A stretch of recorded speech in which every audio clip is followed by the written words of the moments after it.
నమస్తే కిరణ్ టీవీకి స్వాగతం. నేను దిలీప్. ఈరోజు మన స్టూడియోలో మనతో ఉన్నారు ప్రముఖ రాజకీయ విశ్లేషకులు కిరణ్ తుమ్మల గారు. కిరణ్ గారు నమస్తే. నమస్తే దిలీప్. ఎలా ఉన్నారు? బాగున్నాను, మీరు బాగున్నారా? బాగున్నాను సార్.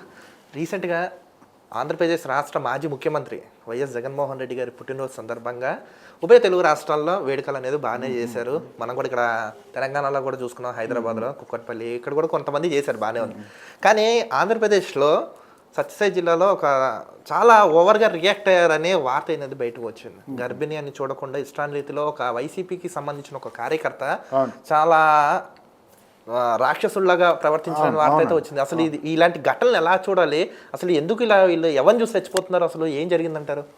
ఏమంటే ఒక పార్టీకి ఒక నాయకుడు ఎలా నిర్దేశిస్తే అలా ఉంటుందండి.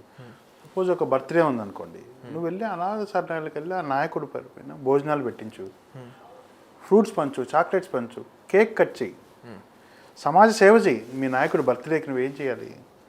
చాలా సింపుల్గా ఆ చుట్టుపక్కల ఉండేవాళ్ళు గర్వపడేలాగా చేయాలి. నాయకుడు జగన్ గారి పేరుతో మంచి ఆయన పుట్టినరోజు సందర్భంగా రక్తదానం చేయండి, చాలా పనులు ఉన్నాయి. సమాజంలో రోడ్లు ఉడ్చండి, చెట్లు నాటండి, సాయం చేయండి, బట్టలు పంచండి. అది కదా మీరు ఆకట్టుకునే పని. మీ నాయకుడు బర్త్డేకి ఇవ్వాల్సిన కానుక అది కదా. టపాసులు వేల్చి అర్ధరాత్రి పూట్ల కేకులు కట్ చేసి పక్కన వాళ్ళు డిస్టర్బ్ అవుతుందంటే వాళ్ళపైనే దాడి చేసి సత్యసాయి జిల్లాలో మీరు చెప్పినట్లు ఒక గర్భిణి, నిండు గర్భిణి అబ్జెక్షన్ చేసింది. ఈ నైట్ కేకులు ఏంటి, పటాసులు ఏంటంటే ఆమె పైన దాడి చేసి ఆమె గర్భం పైన కూడా తన్నారంట కాలుతో. అంటే ఇది ఎటు దారి తీస్తుంది అంటే వాళ్ళ నాయకుడుకుండే లక్షణాలు కదా కార్యకర్తలకు వెళ్తాయి. అదే అడిగినందుకు నువ్వు చేయడమే తప్పు, అర్ధరాత్రి పటాసులు కాల్చడం. ఇది సరే అడిగితే లేదమ్మా ఆపేస్తాము ఏదో చెప్పాలి, ఎక్స్ప్లెనేషన్ ఇచ్చుకోవాలి.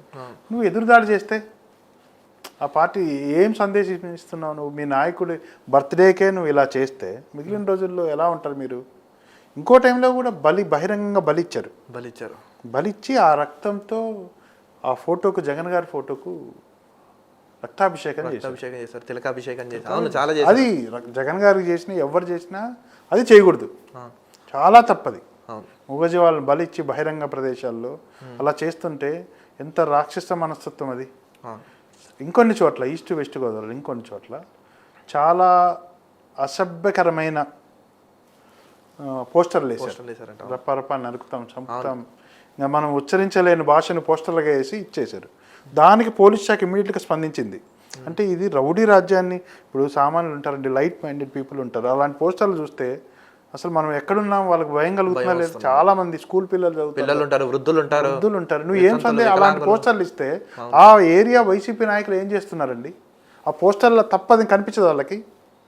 వాళ్ళ మనస్తత్వం అదే అని కదా ప్రజలకు నిన్ను 11 సీట్లకు తెచ్చారు. మళ్ళీ కూడా నువ్వు అదే రిపీట్ చేస్తే అది తప్ప. అది ఆ భాష కరెక్టా?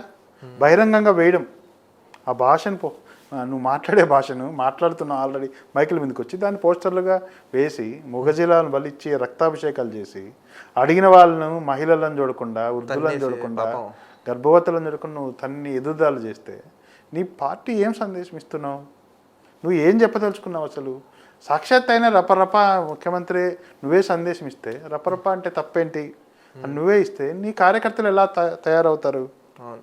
దానికి పోలీస్ శాఖ వెంటనే రియాక్ట్ అయింది. వాళ్ళని బహిరంగంగా తప్పు చేసిన వాళ్ళను అరెస్ట్ చేసి ప్రజల ముందరే ఊరేగింపు చేసుకుంటూ తీసుకెళ్లారు. ఎవరైతే పోస్టర్లు వేశారో వాళ్ళని కనుక్కొని మరి అరెస్ట్ చేసి పోలీసులు తీసుకెళ్లారు. అంటే రౌడీ షీటర్ కింద కేసు నమోదు చేసి పీడీ యాక్ట్ కూడా పెడతామని వార్నింగ్ ఇచ్చారు. కొంతమంది పైన పెట్టారు కూడా. ఇలాంటివి చేయకుంటే పోలీసులు సమాజంలో ఇంకేం భయం ఉంటుందండి? ఇంకెక్కువ చేయాలి, తప్పు చేయాలంటే భయపడాలి. నువ్వు ఇప్పుడు ఎక్కడికెక్కడ ఇంకా జరుగుతుంది, కార్యక్రమం కొనసాగుతుంది. పోలీసులకు ఎక్కడికెక్కడ అవన్నీ ఎవరైతే పోస్టర్లు పెట్టారో, ఎవరైతే ఇలాంటి బహిరంగంగా బలులు ఇచ్చి రక్తాభిషేకం చేశారు, ఎంత తప్పండి ఇది అసలు. నువ్వు సమాజానికి ఏమి ఇది ఇస్తున్నావు? నువ్వేం గవర్నమెంట్ పోలీసులు కానీ ఏం చేయకుండా ఉంటే అసలు మనం ఎక్కడ పోతున్నాం, సమాజం ఏం చేస్తున్నాం అనేది గవర్నమెంట్ ఉందా లేదా అన్నట్లు ఉంటుంది. కాబట్టి పోలీసులు కరెక్ట్గా స్పందించారు. ఇప్పటికైనా జగన్ గారు నా బర్త్డేకి ఇలాంటివి చేయొద్దని ఇప్పటికైనా ఒక స్టేట్మెంట్ ఇవ్వలేని పరిస్థితి అండి. అదే వాళ్ళ నాయకులు కానీ జగన్ గారు ఇవ్వద్దు. మిగిలిన నాయకులు ఉంటారు కదా, మీరు జగన్ గారి బర్త్డేకి అన్నదానాలు చేయండి, పండ్లు పంచండి, బట్టలు చలికాలం బెడ్షీట్లు పంచండి, చాలా మంది చనిపోతారు, ఆకలి అర్థాలు, కొంచెం ఆకలి, చదువు లేక బేస్మెంట్ పనుకుంటున్నారు, చెట్ల కింద రోడ్డు పైన పడుకుంటున్నారు, చలికి దుప్పట్లు లేక. వాళ్ళకి జగన్ గారి పేరు పైన చెప్పి దుప్పట్లు ఇవ్వండి, భోజనాలు పంచండి, ఇది చాలా చాలా కార్యక్రమాలు చేయొచ్చు. చదువుకున్న పిల్లలకు బుక్స్ ఇవ్వండి, స్కాలర్షిప్లు ఇవ్వండి. మీ దగ్గర అవి చేయకుండా మీరు రాక్షసత్వాన్ని ప్రదర్శించి ఎదుటి వాళ్ళని భయభ్రాంతులకు గురి చేస్తామంటే, పోలీసులు ఇచ్చిన ట్రీట్మెంట్ నర్రి రోడ్లో ఊరేగించుకుంటూ సంఖ్యలు వేసుకొని తీసుకెళ్లారంటే, ఇది ఇంకెవరైనా చేస్తే ఇదే ట్రీట్మెంట్, రౌడీ షీట్ కూడా ఓపెన్ అవుద్ది. నగర బహిష్కరణ అంటే ఆయా ప్రాంతం నుంచి కూడా బహిష్కరిస్తామని చెప్పారు. అదే ఇప్పటికైనా వైసీపీ నాయకులు డైరెక్ట్ చెప్తున్నా కదండి, వైసీపీ నాయకులు మన బర్త్డే ఇప్పుడు వాళ్ళ నాయకుడికి అందరూ నాయకులు, పవన్ కళ్యాణ్ కానీ, చంద్రబాబు గారు కానీ, వైఎస్ షర్మిల కానీ అందరూ ట్వీట్ చేశారు, బర్త్డే శుభాకాంక్షలు తెలియజేశారు. అది ఒక మంచి హోదాగా సాంప్రదాయం కదా అది. అంటే ఆయన కూడా తిరిగి ట్యాగ్ చేశాడు, వాళ్ళందరికీ ధన్యవాదాలు చెప్పాడు. అదే సాంప్రదాయాన్ని మొత్తం ఉండాలి కదా, అలా చేయకుంటే బహిరంగ కనపడుతుంది. కానీ ఈ పరంగా చూసుకుంటే లా అండ్ ఆర్డర్ ఆంధ్ర రాష్ట్రం కొంచెం పటిష్టంగా ఉన్నట్టుగా అయితే ఒక నమ్మకం వచ్చింది రాష్ట్ర ప్రజలకు అంటారు కదా. అంటే ఇలాంటివి జరిగినప్పుడు వెంటనే రియాక్ట్ అవుతే ప్రజలకు నమ్మకం వస్తుంది, ఎదుటి వాళ్ళకు కూడా ఏమైనా ఇలాంటివి చేయాలంటే భయం వస్తుంది.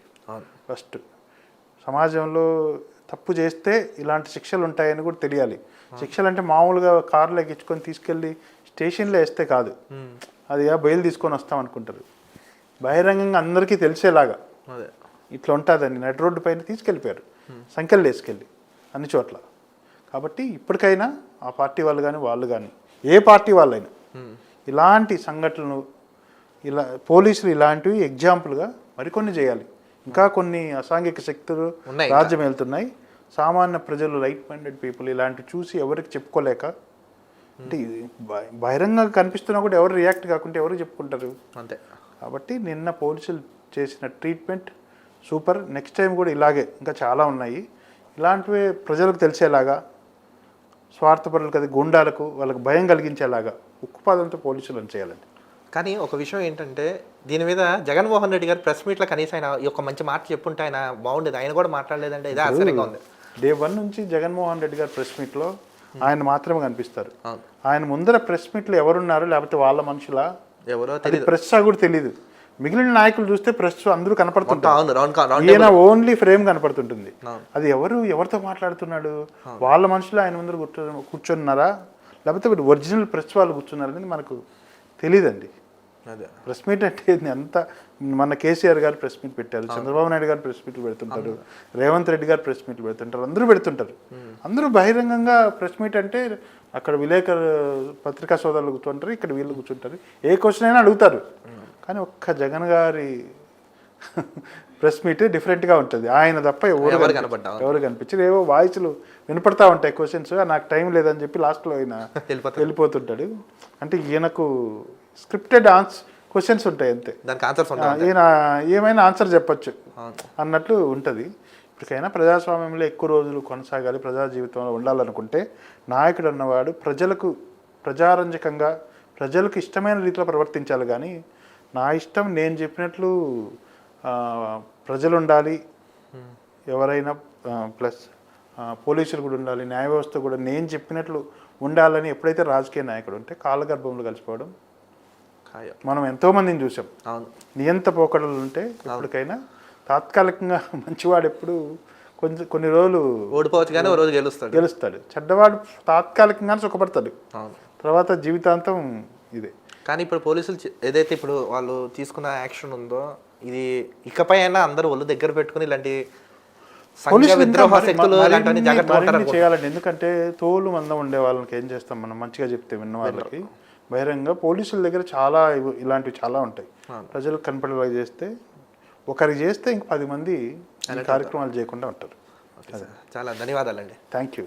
చూశారు కదా, ఈ యొక్క వీడియోపై మీ అభిప్రాయాన్ని కామెంట్స్ రూపంలో తెలపండి. మరో ఇంట్రెస్టింగ్ టాపిక్తో కలుద్దాం. చూస్తున్నానండి కిరణ్ టీవీ, నేను మీ దిలీప్ విత్ కిరణ్ గారితో. Thank you.